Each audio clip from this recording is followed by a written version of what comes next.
요한복음 4장 21절로 24절 너무나 잘 아는 말씀이죠.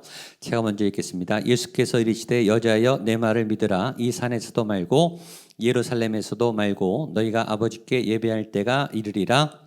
너희는 알지 못하는 것을 예배하고 우리는 아는 것을 예배하노니 아버지께 참되게 예배하는 자들은 곧 영과 진리로 예배할 때가 오나니 곧 이때라. 아버지께서는 자기에게 이렇게 예배하는 자들을 찾으시느니라. 하나님은 영이시니 예배하는 자가 영과 진리로 예배할지니라. 아멘. 옆에 분에게 한 번 더 인사하겠습니다. 예배하는 당신이 아름답습니다. 당신은 예배할 때 제일 아름답습니다. 우리 축복과 사랑의 박수 한번 해주십시오. 예. 제 논리는 사람은 언제 제일 예쁜가? 화장을 잘 받을 때가 아니고 예배할 때예요. 왜 예배할 때인가? 여러분의 얼굴도 원래 예쁘지만 하나님의 영광이 임하니까. 모세에게 하나님의 영광이 임할 때 빛이 났어요. 물론 그 빛은 반사빛이에요. 하나님의 영광을 받아서 반사된 빛이에요. 하나님 자체가 빛이세요. 하나님 조명이 필요 없어요. 너무 밝아요. 볼 수 없을 만큼 빛이세요. 그 빛의 영광을 받으면 우리도 빛나요. 그러니까 예배를 잘 드리면 빛나게 돼 있어요. 여러분의 얼굴이 밝아져요. 하나님을 만나서 기쁘면 이게 기쁨이 솟아나는 기쁨 때문에 주체할 수 없이 아름다워지고 예뻐져요. 그러니까 다른 공들이지 마시고 예배에 힘쓰세요. 여러분에게 예배 임재, 영광의 임재가 가득 넘치기를 축복합니다. 그러니까 주일날 예배할 때 여러분이 제일 아름다운 거예요. 예배하는 모습을 이렇게 촬영 이렇게 하잖아요. 비치잖아요. 손을 들고 눈을 감고 무릎 꿇고 눈물이 주르르 흐르고 폭포수 같은 눈물을 흘리고 비명을 지르고 뛰고 그 모습은 정말 아름다워요. 왜냐하면 한 인간이, 한 인격이, 한 존재가 신 앞에 있는 순간은 가장 거룩한 순간, 시간이 멈춘 듯한, 이 시간이 영원히 지속되고 싶은, 멈추고 싶지 않은 그런 순간들이 찾아오는 그때가 예배의 순간입니다. 에즈베리의 부흥이 일어났는데 많은 분들이 보기도 하고 또 비판을 하기도 하고 또 은혜를 받기도 하고 가기도 하고, 우리는 현장에 못 가니까 제가 유튜브에 에즈베리에 다녀온 목사님이 자기 동영상을 찍어서 올린 부분이 감동이 좀 돼서 잠깐 그 영상을 보고 그다음에 설교를 이어갈까 합니다. 영상 좀 틀어주십시오. 예. Look at this line is still wrapped around the entire campus, man. Wrapped around the campus, and I'm going to tell you why. The minute I walked in there, I mean, you could feel the presence out here, but I didn't even get to my seat. And you can feel the thickness of His glory. And I don't even know how to say it or how to explain it. But it was worth the flight and it was worth the drive, you know. And one thing the Lord told me, He goes, this is not for you to come and bask in it here. I'm releasing this to the entire nation. And I'm taking this back to my church, to my city, on the bus, on the plane, everywhere. So if you couldn't make it here, listen, don't be bitter and don't be a Debbie Downer and don't be trying to, say things that are just not okay. I'm going to tell you something. God wrecked me in there, man. And all I can say is this revival is just like bringing people back to their first love. Even when you think you're right and you think that you're doing it and you get in His presence and you're so undone, you're so unclean, when you get in Him, I'm telling you, man, you could be on top of the mountain. And when He shows up, you realize, man, you ain't even scratched the surface of who you're supposed to be. And so I'm telling you guys, man, I got people out there that are talking about, well, why you got to drive over there. I'm going to tell you, because what's right here ain't everywhere right now. What's right here is the same reason you drive 4 hours to come to Extreme or drive 5 hours to go to conferences, because when God releases certain places that are marked, people that are ordained to be there, they show up there. they show up there and they receive what God has. I'm going to tell you guys right now. It's crazy, man. It's crazy. The minute I walked in there, and you could just feel, you could see like a glory cloud over the top. And right above it all is a huge sign. And it says, holiness unto the Lord. I'm telling you, man, there's no words to describe it.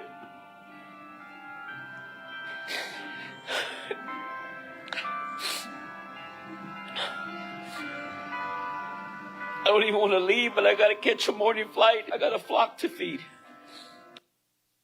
예, 하나님의 임재, 아주 무거운 영광의 임재, 무거운데 굉장히 평안한 그런 임재 경험을 여러분이 꼭 하시면 좋겠습니다. 하게 될 줄로 믿습니다. 제가 온누리교회 2000년 12월에부터 사역을 시작해서 중간에 인천 온누리교회를 개척하고 또 부천 온누리교회 담당을 하고 또 밴쿠버 온누리교회 이민교회를 하고 2011년에 하영조 목사님이 한국으로 복귀해라 그런 명령을 받고 제가 한 목사님한테 부탁을 했습니다. 제가 온누리교회 10년을 사역했는데 굉장히 많이 지쳤어요. 그래서 목사님 여기 캐나다에 와서 이민 목회하다가 이제 돌아가는데 2달만 휴가를 주십시오. 좀 충전하고 가겠습니다. 근데 허락해 주셨습니다.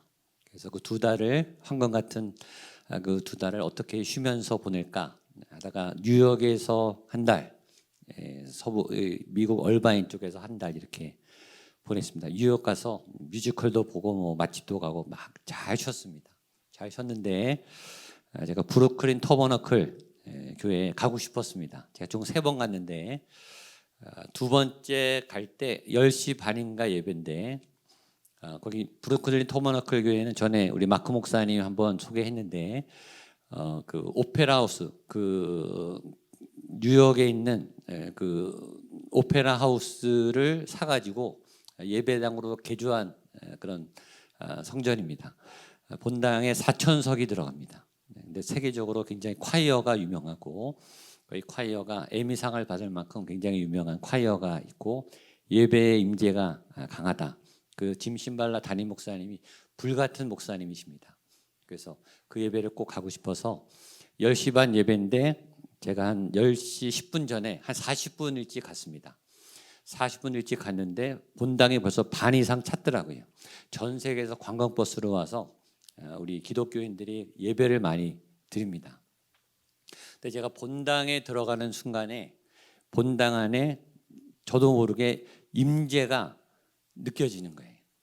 본당에 아직 예배가 시작하기 40분 전이에요. 사람들은 웅성웅성거리고 왔다 갔다 하고 흑인들이 많은 그 교회인데 본당에 들어가는 순간 임재가 느껴졌어요.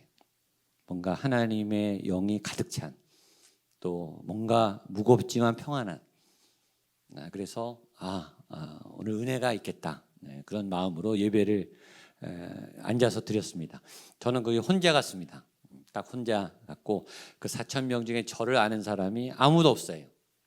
제가 목사가 아니라 성도로서 교인으로서 또 지친 내 몸과 마음과 신앙을 회복하려고 거기 간 겁니다. 마음껏 찬양하고 기도하고 싶어서 시간이 딱 되니까 저도 덩치가 작은 편은 아닌데 제 덩치의 2배가 되는 이 큼직한 목사님이 흑인 목사님이 또 저 처음 봤습니다. 선글라스를 끼고 찬양인도를 하더라고요. 선글라스를 끼고 찬양을 딱 시작하니까 그 밴드가 세션들이 찬양을 시작하는데 이 흑인 할머니들이 막 흔들면서 시작하는 거예요. 그 흑인들 이렇게 춤추는 거 있잖아요. 찬양만 50분 하더라고요. 주일 예배인데 찬양만 50분 해서 막 아는 찬양도 있고 모르는 찬양도 있고 흑인 연가도 있고 하여튼 새로운 찬양도 있고 그냥 박수 치면서 그 분위기가 좋아서 따라 했는데 모르는 찬양이었는데 가사 그 찬양의 영어 가사가 그거였어요. 주여 내 죄를 씻으소서. 그 대목입니다. 주여 내 죄를 씻으소서라는 그 부분만 그 흑인 찬양인도 목사님이 한 20번을 하는 거예요. 계속 주여 내 죄를 씻으소서. 주여 내 죄를 씻으소서. 반복하면서 비트가 강해지고 더 강력하게 그 고백과 찬양을 하는데 한 10번, 한 12번째 때 그 찬양의 가사가 제 안으로 훅 들어오더라고요. 훅 들어오면서 눈물이 펑 하고 터졌습니다. 찔끔 나는 눈물이 아니에요. 펑펑펑 터지는, 콸콸콸 터지는, 정말 몇 년 만에 흘려보는 폭포수와 같은 눈물이었어요.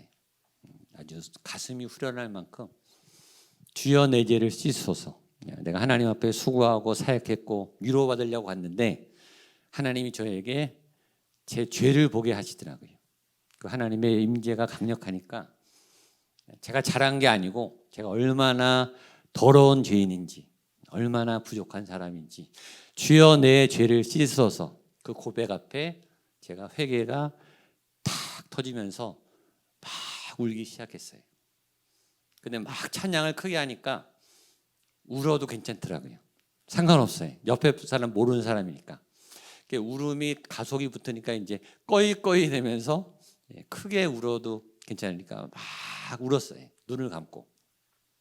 한 10분, 15분. 시간이 얼마나 흘렀는지 모르겠어요. 그러다가 제가 정신을 차렸죠. 아, 오늘 주일 예배지. 이렇게 너무 울면 안 되지. 수습을 해야지. 그리고 정신을 차리고 이제 예배를 드리려고 눈을 그때 딱 떴습니다. 10분, 15분 만에 눈을 딱 떴는데 주변이 저만 눈물을 흘린 게 아니라 다 그러고 있는 거예요. 전체 그 4,000명 회중 전체가 쓰러진 사람도 있고 무릎 꿇은 사람도 있고 서서 하는 찬양, 그 찬양의 임재 가운데 온통 그 4,000명 회중 전체가 그 하나님의 임재의 그 은혜를 다 받고 있는 거예요. 제 옆에는 중국 할머니 같았는데 쓰러졌어요. 넘어져 이게 옆에 쓰러져서 기도하는데 기도하면서 이렇게 쓰러진 것 같아요. 제 앞에는 인도분 할머니 같은데 이렇게 손을 들고 찬양하고 일어서 있는데 이 뺨에 눈물이 계속 흘러내리는 거예요. 이 복도에 나와서 무릎 꿇고 있는 사람들, 죄다 그런 거예요.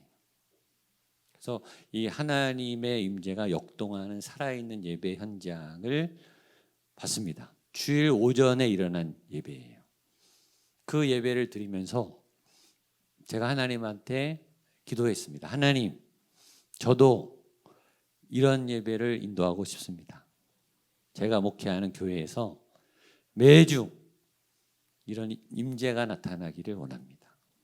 이렇게 하나님만 바라보고 하나님의 은혜 앞에 모두가 치유가 되고 회개가 일어나고 죄악이 토해지고 하나님 영적인 힘이 공급되는 이런 예배가 드려지기를 원합니다. 그래서 그 모습이 제 목회에 굉장히 좋은 모델이 됐고 제가 그래서 성령 집회를 하는 거예요.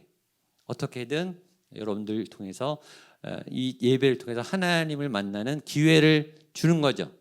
제가 줄 수는 없잖아요. 에즈벨에 부흥이 일어났어요. 사람이 일으킨 게 아니에요. 부흥은 하나님이 일으키시는 거예요. 하나님께서 임의적인 장소에 임의적인 사람을 통해서 일으키세요. 그러나 하나님이 일으키면 우리는 부흥을 맞이하는 거죠. 그 부흥을 타는 거예요. 굳이 안 탈 필요는 없잖아요. 그 은혜가 에즈벨에만 일어나는 법은 없는 거예요. 우리 목양교회 여러분의 가정에 어느 구역에서 그런 일이 일어날 수도 있는 거예요. 하나님은 언제나 어디서나 누구에게나 가능하세요. 하나님의 때에 하나님의 일을 하시는 거예요. 제가 정의하는 예배는 하나님과의 만남이, 예배는 뭐냐? 하나님과 만나는 거예요. 만남에는 사건이 일어나요. 맹숭맹숭한 만남이 있지만 깊은 만남에는 어떤 충격적인 사건이 일어나요. 사람이 사람을 만나도 감동이 있어요.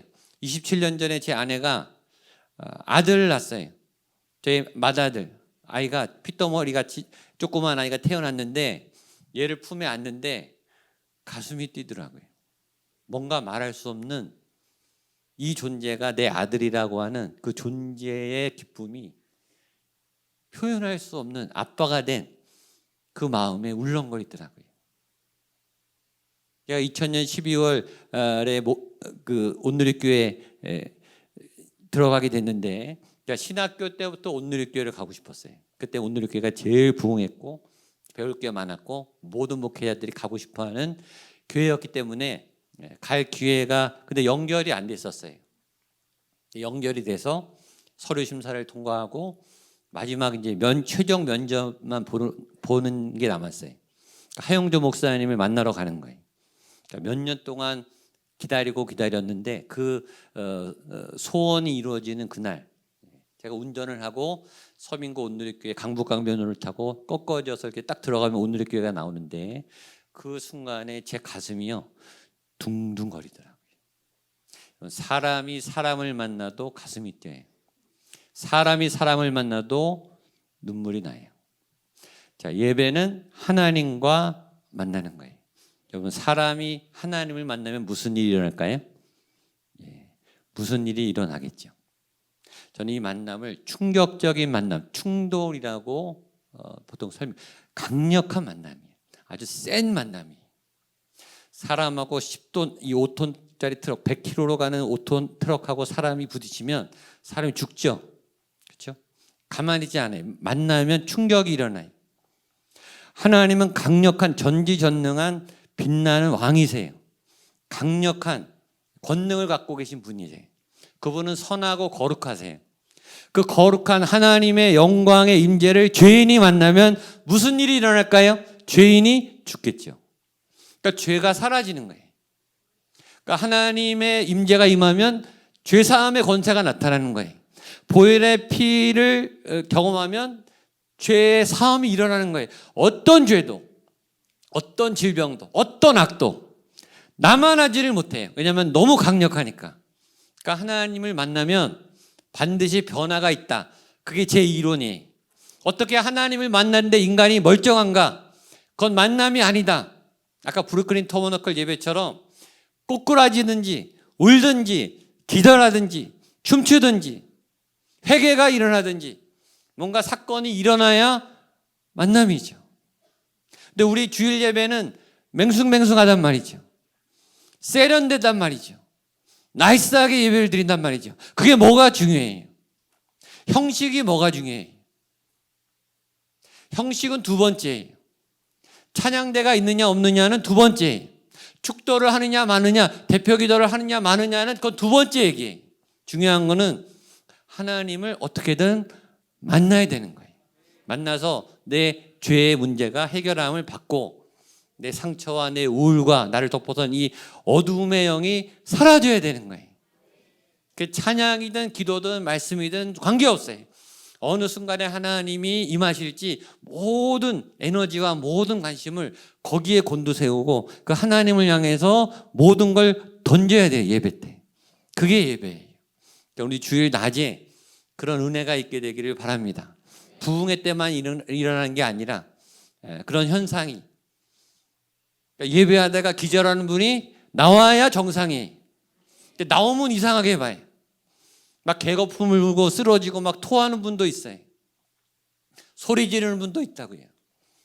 기절할 수 있죠. 하나님을 만났는데 기절할 만하죠. 비명을 지를 만하죠. 막 뛰고 싶죠.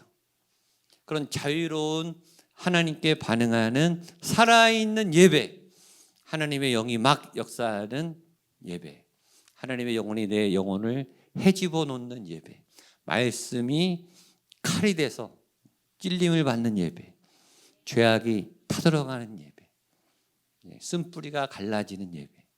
그래서 삶의 변화가 나타나서 그 힘을 가지고 삶에 나가면 변화가 일어나는 거예요. 가족들이 제일 먼저 알아요. 당신 변했네.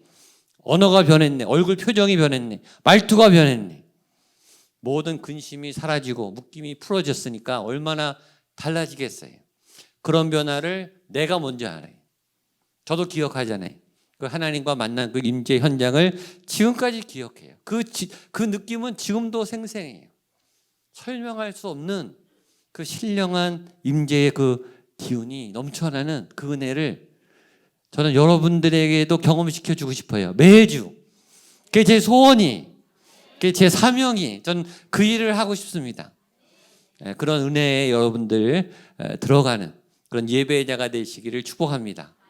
제가 찬양대에게도 여러분들에게도 찬양대에게도 자주 말하지만 찬양을 예쁘게 화음을 잘해서 음악적인 요소로 화성학적으로 잘 맞게 그렇게 찬양도 중요한데 그거보다 영으로 찬양해야 돼요. 찬양하다가 하나님의 영이 임해서 딱 압도되면 찬양 안 해도 돼요. 울기만 해도 돼요. 무릎 꿇어도 돼요. 그게 찬양이죠. 제가 어느 날 설교하다가 순종에 대한 설교를 했어요. 순종에 대한 설교를 주일 예배 때 온누리교회에서 설교를 하는데 순종에 대한 설교의 예화로 주님 말씀하시면 이 찬양의 가사를 제가 읊어줬어요. 다 알겠지만 주님 말씀하시면 내가 나아가리라. 주님 뜻이 아니면 그다음 뭐죠? 내가 멈춰서리라. 순종하십시오. 나아갈 때 나아가시고 멈출 때 멈추십시오.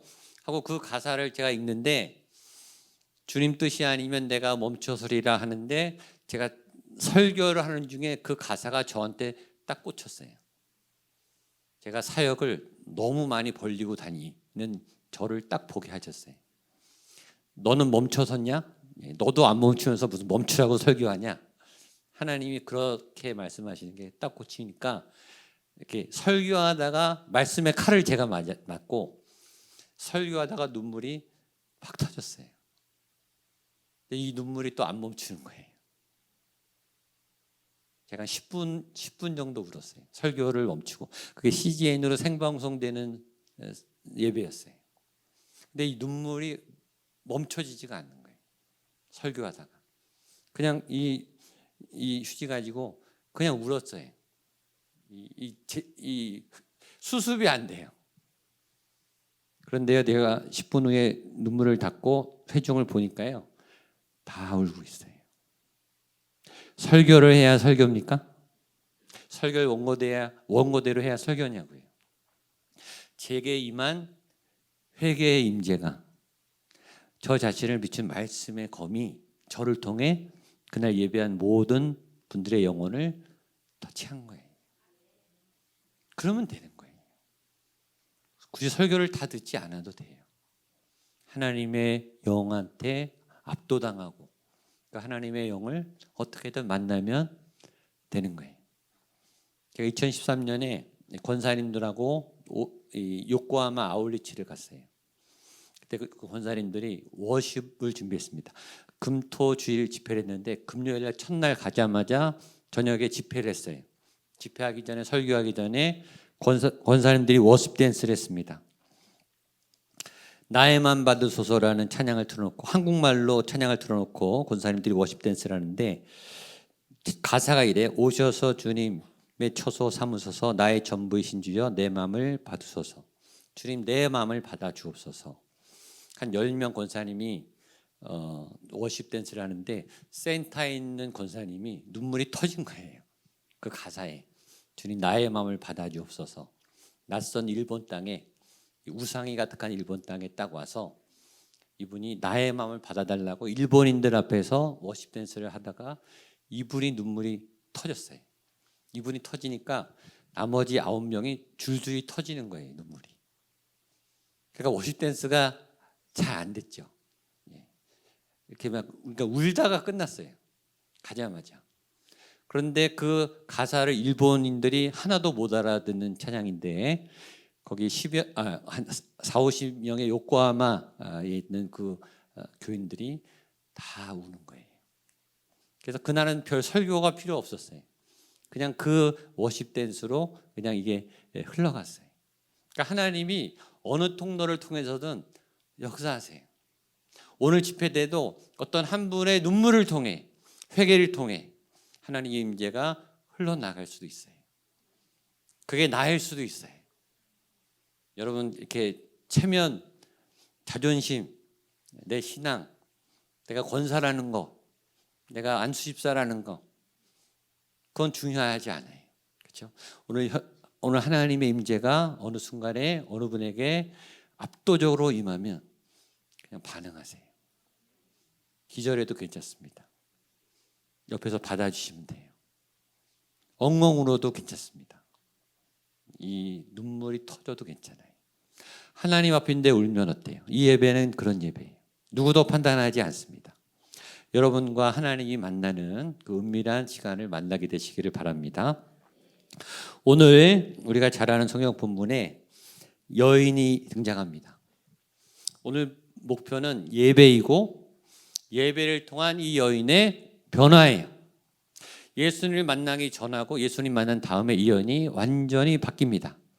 예수님을 만남으로 예배가 회복됨으로 이 여인의 삶이 완전히 변하는데, 예수님 만나기 전에 이 여인은 몇 가지 결함이 있어서, 첫 번째는 굉장히 외로운 여인이었어요. 혼자 다녀요. 아무도 안 다니는 낮에 혼자 다닙니다. 굉장히 외로운 여인이에요. 나 혼자 산다. 요새는 싱글이 유행의 시대예요. 싱글 라이프는 멋진 것 같지만 절대 그렇지 않아요. 하나님은 분명히 독처하는 것이 좋지 않다고 했어요. 좋아 보이지만 좋지 않아요. 속지 마세요. 결혼하세요. 어느 목사님이 그러더라고요. 결혼하면 90%가 안 좋대요. 이상하죠? 90%가 힘들대요. 근데 그 10%가 너무 좋다는 거예요. 그 10%가 그 90%를 이길 만큼 압도적으로 좋대요. 그래서 결혼한다는 거예요. 아이를 낳을 때 죽을 만큼 힘들죠, 엄마들이. 다시는 안 날 것 같아요. 근데 이상하게 또 나요. 왜 날까요? 나 보니까 죽을 만큼 고비를 넘길만 하거든요. 그 모르는 신비한 기쁨이 있어요. 어느 여배우가 말하듯이 자기 안에 아이를 임신했는데 10달 동안 심장이 2개가 뛰더래요. 저는 그런 느낌을 모르겠어요. 그런데 그 얘기만 들어도 그 신비한 체험일 것 같아요. 내 몸 안에 2개의 심장이 뛰는 그 경험. 근데 이 여인은 굉장히 외로웠어요. 제가 대학교에서 강의할 때 소그룹, 스몰 그룹 상담하는데 자기 이제 개인 얘기를 이제 오픈하면서 자기가 이제 외롭다는 얘기를 하는 거예요. 자기가 언제 외롭냐면 하루 종일 직장에서 일을 하고 집에 들어가면 찬바람이 쌩 불고 깜깜하대요. 깜깜한데 이제 저녁 밥을 다 먹고 내일 아침 밥통에 취사 버튼을 딱 누르는 순간 외로움이 급속히 몰려온대요. 적막한 고독감, 나 혼자라는 단절감. 외로운 사람 언제 힘든가? 좋은 날 힘들어요. 생일날 힘들어요. 여러분 생일인데 아무도 전화를 안 해. 아무도 카톡을 안 해. 아무도 축하한다고 안 해요. 굉장히 비참하죠. 크리스마스 날 다 파티가 있고 모임이 있고 어디 나를 불러주는 데가 있는데 아무도 나를 안 불러줘요. 외로운 거죠. 이 여인은 굉장히 외로운 여인이었습니다.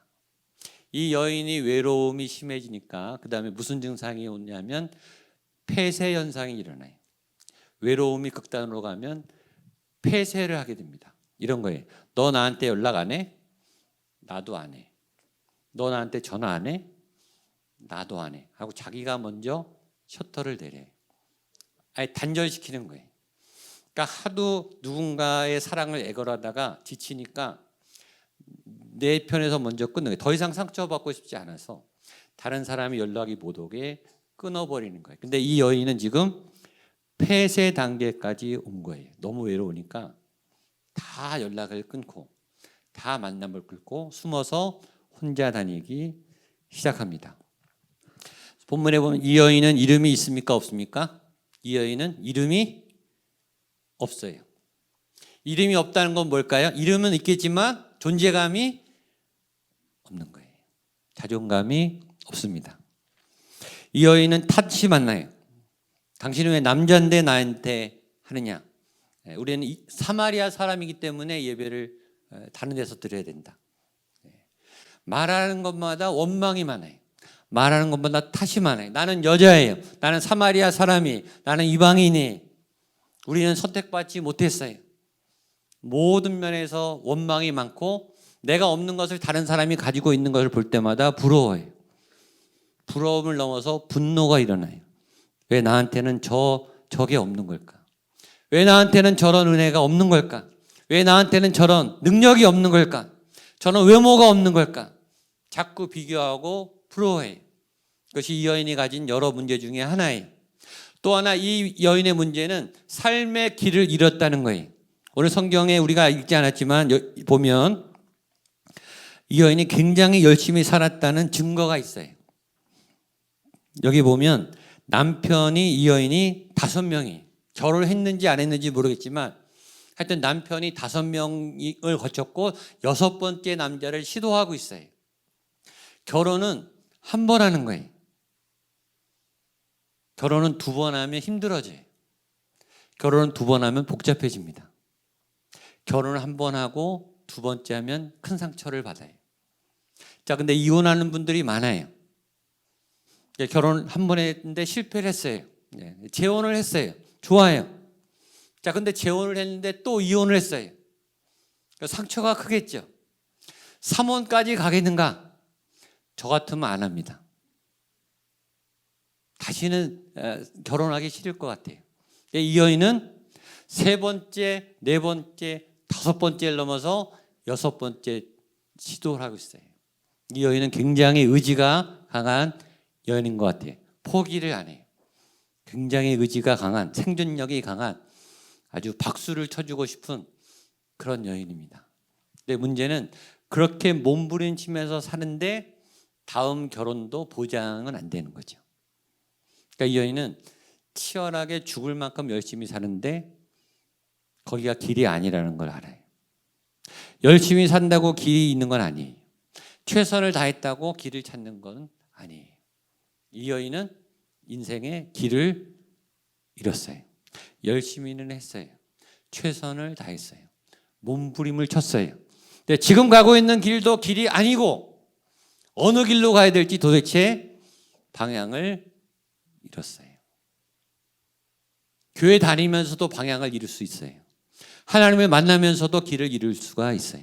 내 목적지가 어디인지, 어디로 가야 하는지 우리는 모두 길을 찾고 길을 만나야 되고 또 제대로 된 길을 찾기 위해서 기도하는 그런 존재들입니다. 자, 이 여인이 총체적으로 난국에 친구도 없고 가족도 없고 종교도 없고 종교적으로, 민족적으로, 성적으로, 재정적으로, 관계적으로 다 끊겼어요. 그런 비참한 처참한 여인이. 근데 놀라운 것은 이 여인이 겉으로 볼 때는 멀쩡해요. 속은 썩어 들어가요. 겉은 멀쩡해요. 겉은 말끔해요. 아무렇지도 않아요. 속은 상처 덩어리예요. 이 여인의 모습 안에 저와 여러분의 모습이 있습니다. 교회 올 때 다 괜찮은 모습으로 오세요. 멀쩡한 모습으로 오세요. 속은 멀쩡하실까? 그 마음은 괜찮으실까? 그렇지 않죠. 그 속을 내보일 자리가 없어요. 그 아픔을 드러낼 친구가 없어요. 기대고 엉엉 울고 싶은 요나단 같은 믿음의 친구가 없어요. 방어막을 쳐놓고 이 철문을 내려놓고 더 상처받지 않으려고 또 열심히 다른 남편을 찾아서 물을 길러 나온 이 여인을 예수님이 만나주십니다. 이 예수님이 그럼 어떻게 만나주시는가? 제일 먼저 다가가서 말을 거십니다. 요한복음 4장 7절 말씀 보겠습니다. 요한복음 4장 7절 시작. 사마리아 여자 한 사람이 물을 기르러 왔음에 예수께서 물을 좀 달라 하시니, 자, 물과 물이 만났어요. 이게 공감이. 여인이 뭘 길러 왔죠? 물이에요. 예수님이 뭐라고 물어보죠? 물을 달라. 여인의 지금 이 많은 상처와 문제가 있지만 지금 관심은, 지금 미션은 물을 길러 와야 돼요. 물이 지금 관심이에요. 1차적인 관심이에요. 물을 떠야 돼요. 그것이 목적이. 그래서 나온 거예요. 아무도 없는, 사람들이 안 보이는 틈을 따서 물을 길러 나왔어요.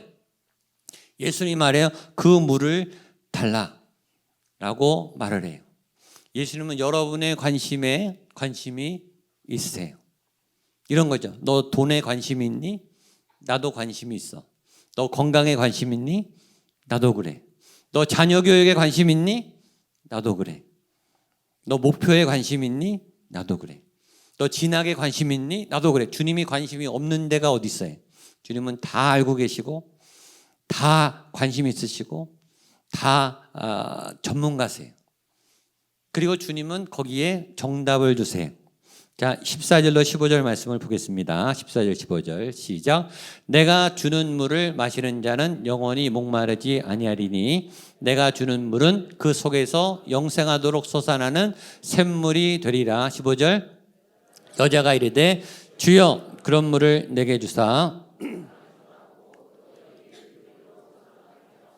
아멘.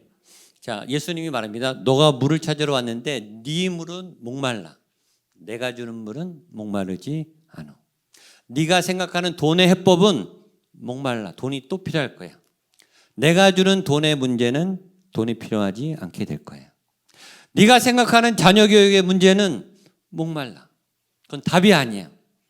내가 자녀 교육에 대한 답을 줄게. 네가 생각하는 목표에 대한 답은 목말라.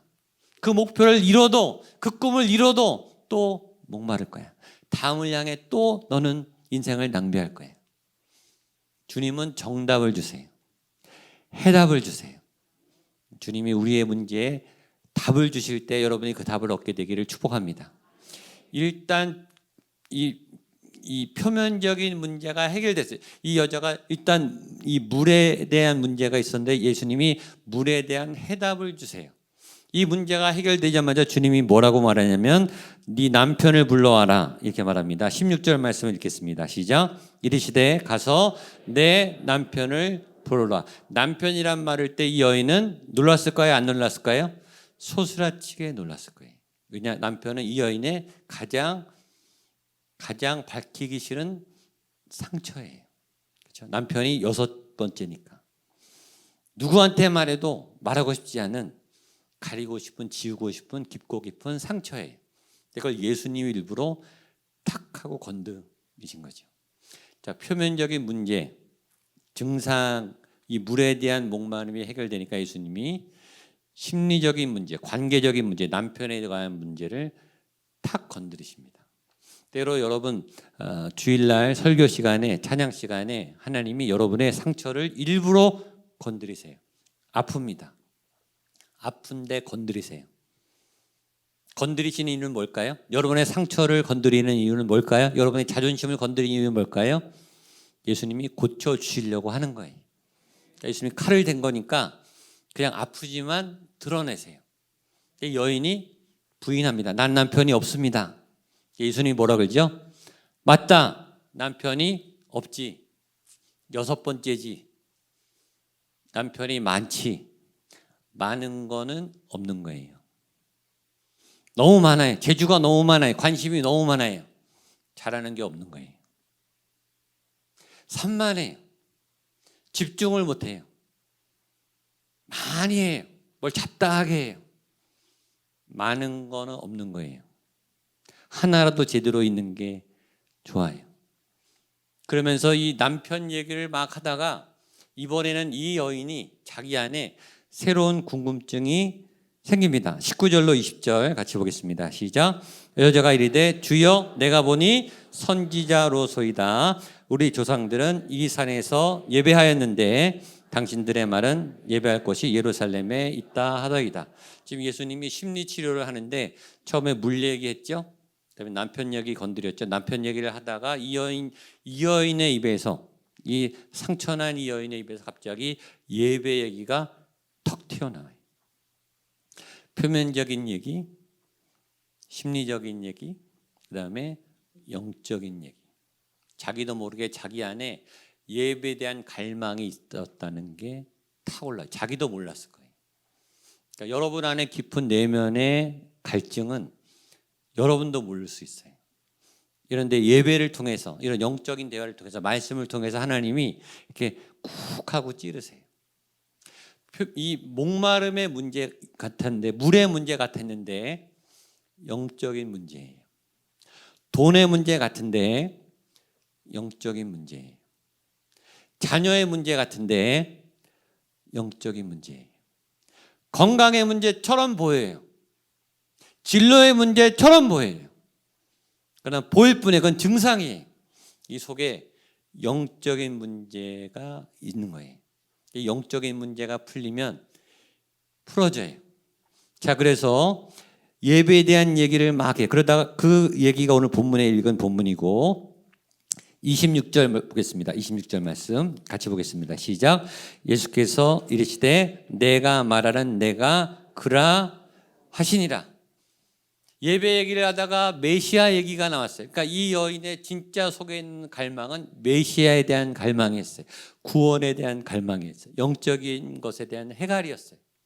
근데 예수님 뭐라 그러냐면 네가 말하는 메시아가 바로 나야. 바로 앞에 예수님을 만난 거예요. 이 여인의 영적인 배고픔이 해결됐어요. 예배가 뭐라 그랬죠? 예배는 하나님과의 만남이에요. 예수님과의 만남이 예배예요. 지금 눈앞에 그리스도, 살아있는 그리스도를 이 여인이 만났어요. 이게 뭐예요? 예배예요.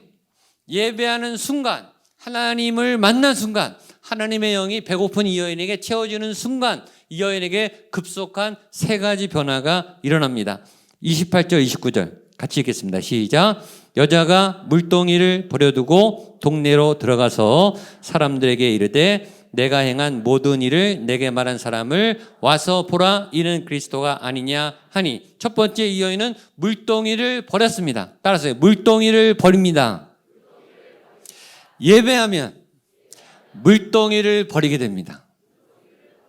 물동이는 이 여인이 지금 목적이에요. 이 여인이 삶의 수단이, 이 여인은 물 때문에 온 거예요. 물 때문에 살았어요. 물을 채우려고 목말랐어요. 근데 예수님을 만나자마자 물동이를 버리게 돼요. 세상적인 꿈, 세상적인 욕심, 나의 욕망, 나의 배고픔, 나의 갈증, 이게 물동이에요. 근데 예수님을 만나자마자, 채워지자마자 물동이를 버려요. 예배가 체험되면 문제가 풀어집니다. 목마름이 해결돼요. 물동이를 버리게 돼요. 그렇게 절대적인 것처럼 느꼈던 그 물동이가 후련하게 제일 먼저 해결됩니다. 두 번째, 동네로 들어가서 사람들에게 이르되. 이 여인은 사람을 피해 다니는 여인이었어요. 그런데 어디로 들어가요? 동네로 들어갑니다. 왜 들어갑니까? 거기 사람들이 있으니까. 예배가 회복되면 두 번째는 관계가 회복돼요. 사람들이 두렵고 내가 철문을 치고 폐쇄를 했던 내가, 사람 얼굴도 보고 대화도 하기 싫었던 내가, 사람들에게 버림받았던 내가, 인정받지 못했던 내가, 니네가 인정 안 해도 괜찮아, 내가 너희들을 만나러 갈게 하고 사람들의 있는 속으로 쳐들어가요. 사람들을 만나기 시작해요. 인간관계의 변화가 일어나요. 그 사람들이 불쌍해 보이기 시작해요. 그 사람에게 복음을 전하기 시작해요. 그 사람들을 도와주기 시작해요. 여러분들이 예배를 잘 드리면 가족들의 얼굴이 달라 보일 거예요. 다른 사람들의 얼굴이 달라 보여야 돼요. 관계가 변해요. 급속하게 변합니다. 내 안에 차고 넘치는 은혜가 있기 때문에 이거를 나눠주고 싶어요. 하나님을 만나면 인격적인 변화가 두 번째로 찾아옵니다. 세 번째, 사역을 하게 돼요. 자, 29절 한 번 더 읽겠습니다. 시작. 내가 행한 모든 일을 내게 말한 사람을 와서 보라, 이는 그리스도가 아니냐 하니. 예수님이 시켰나요? 안 시켰어요. 자발적으로 해요. 자기가 예수님을 만나 보니, 너무 예배하고 보니, 행복하다 보니 가서 전합니다. 와, 보라, 여기 그리스도가 계시다. 내가 하나님을 만났습니다. 여러분도 그 예수님을 만나십시오. 일단 만나보십시오. 구원받게 됩니다. 와, 보라, 이는 그리스도가 아니냐. 이 감격과 이 여인의 이 감동을 누가 막을 수 있겠습니까? 이 여인의 표정을 상상해 보세요. 동네로 막 뛰어가서 사람들에게 와 보십시오. 예수님이 계십니다. 구원자가 계십니다. 이 여인의 목소리가 얼마나 흥분되어 있을까? 이 여인의 걸음은 얼마나 빨리 달려갔을까? 이 여인의 온 몸은 얼마나 흥분했을까? 이게 예배예요. 이 예배를 누가 막을 수 있겠습니까? 이 예배의 은혜가 이 여인을 통해서 흘러넘쳐서 이 동네 사람들이 예수께 나오게 되었습니다. 이런 강력한 예배의 은혜와 역사가 오늘 이 시간 이 밤에 여러분과 함께 경험될 수 있게 되기를 바랍니다. 한 분 한 분 모두에게 이런 은혜가 부어지게 되기를 주님의 이름으로 축복합니다. 같이 일어나서 우리 찬양하고